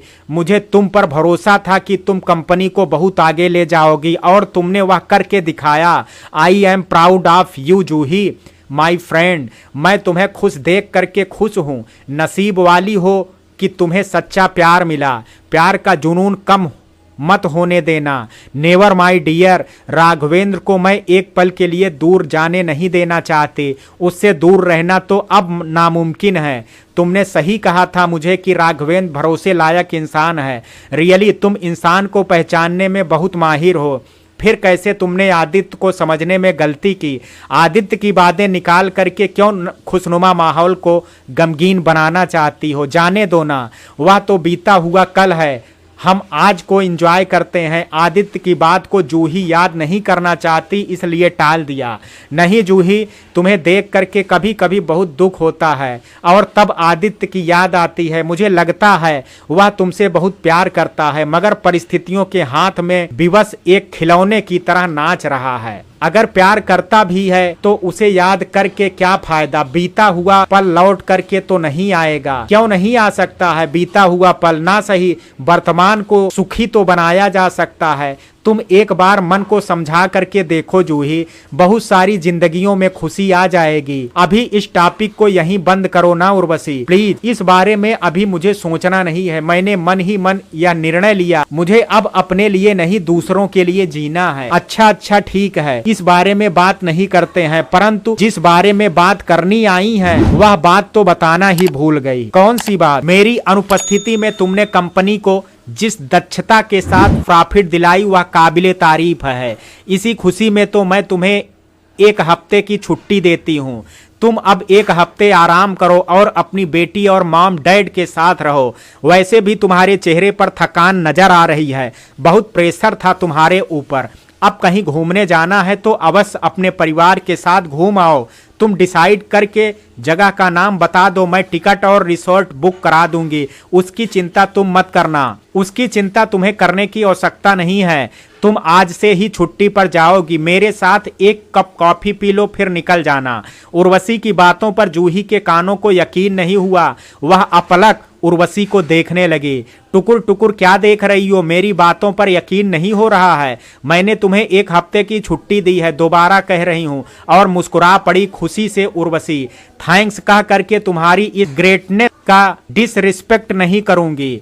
You are just great my friend. Urvashi का हाथ अपने हाथों में लेकर के कहा जूही ने। अपनी खुशी संभाल नहीं पाई, इसलिए उसकी आंखें नम हो गई। जूही को अचानक घर में देख करके एक क्षण के लिए प्रतिभा डर गई, फिर आज जल्दी घर आ गई। आज क्या बात हो गई? कहीं फिर से नौकरी रिजाइन तो नहीं कर दिया? पता नहीं यह लड़की क्या करती रहती है, उसके मन में क्या चलता रहता है। आजकल के बच्चों को समझना बहुत मुश्किल है। क्या हो गया मॉम? मुझे एकटक देख रही हो और क्या सोच रही हो? नहीं कुछ नहीं, बस यूं ही कुछ सोच रही थी। नहीं मॉम, कोई बात हो तो मुझे देख करके खुश होने के बजाय दुखी दिख रही हो। बताओ ना क्या सोच रही हो? तू इतनी जल्दी कैसे आ गई? फिर कहीं नौकरी छोड़ करके तो नहीं आई? यही सोच रही थी, मुझे पता था तुम यही सोच रही हो।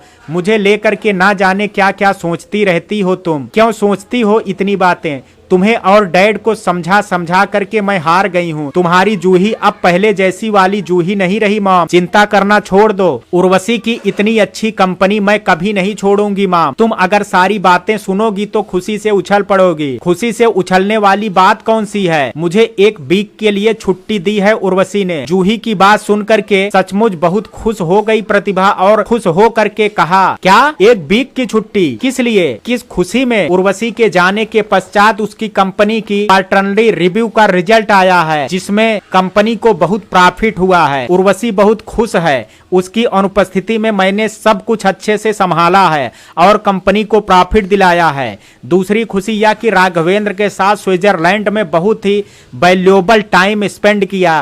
राघवेंद्र के साथ वह बहुत खुश है। मुझे कहा है तुम मॉम डैड और बेटी को लेकर के कहीं घूमने का प्लान बनाओ। टिकट और रिसोर्ट मैं बुक करा दूंगी। जूही की बात सुनकर के आश्चर्य से प्रतिभा की आंखें फटी की फटी रह गई। सचमुच बहुत अच्छी लेडी है उर्वशी। उसके साथ भी आदित्य निभा नहीं पाया। माम भूल जाओ आदित्य को, बीच में उसकी बात ला करके खुशी में खलल पैदा मत करो। मैं उसे भूल जाना चाहती हूँ, बार बार क्यों याद दिलाती हो? होगी कोई उनके बीच की प्रॉब्लम, हमें क्या करना है? तुम यह बताओ कि कहाँ जाना चाहती हो? डैड से भी पूछ लेना, फिर तय करके बता देना। हम चलते हैं कहीं घूमने के लिए, डैड का मन भी बहल जाएगा। तेरे डैड की तबीयत ठीक नहीं रहती है, घूम पाएंगे क्या? हम प्लेन से जाएंगे, रिसोर्ट में 5 स्टार होटल में ठहरेंगे। मैं साथ में हूं ना, प्रॉब्लम नहीं होगी कोई। ठीक है, बात करती हूँ तेरे डैड से। लंच में क्या खाएगी तू? आज घर में है तो कुछ तेरे मनपसंद डिश बना देती हूँ।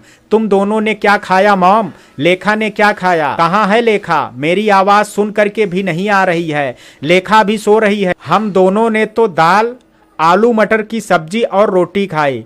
तेरे पापा के लिए कम तेल मसाले की सब्जी बनाई थी। लेखा के लिए उसका मनपसंद पनीर के पराठे बनाए थे।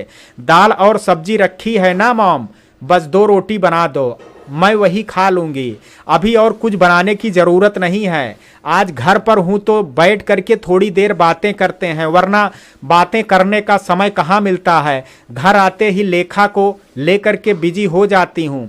तू बैठ, 2 रोटी सेंक करके सब्जी रोटी दाल लेकर के आती हूँ, यही ड्राइंग हॉल में बैठ करके खा लेना बातें करते करते। अंजलि कब तक छुट्टी पर है माँ? तुमसे बता करके गई होगी, मुझसे तो उसने कुछ नहीं कहा है। वैसे भी किचन और घर के काम की सुपरवाइजर तो तुम ही हो। खुश हो करके हंस पड़ी जूही। हाँ, बता करके गई है 2 दिन की छुट्टी के लिए, विनती कर रही थी। क्या कोई प्रॉब्लम है क्या? बता रही थी सासू माँ हॉस्पिटल में एडमिट हैं, इसलिए छुट्टी चाहिए। सच क्या? वह तो सच क्या है वह तो वही जाने। सच ही बताया होगा, भरोसा क्यों नहीं करती हो? इन बाइयों का क्या भरोसा, झूठ भी बोल सकती हैं। अंजलि ऐसी नहीं है माँ। चलो जो भी हो, परसों तो आ ही जाएगी। बहुत भूख लगी है, लाओ रोटी सब्जी। खाते खाते जूही ने प्रतिभा से पूछा, मॉम तुम्हें कहाँ जाने की इच्छा है? तुम जहाँ जाना चाहती हो जा नहीं पाई, उसी जगह जाएंगे हम। प्रतिभा का जवाब देती इससे पहले ही ड्राइंग रूम में आते आते मुकेश ने पूछा, कहाँ जाने की बात हो रही है? कौन जा रहा है? आज जूही जल्दी आ गई ऑफिस से, सब ठीक तो है ना बेटा?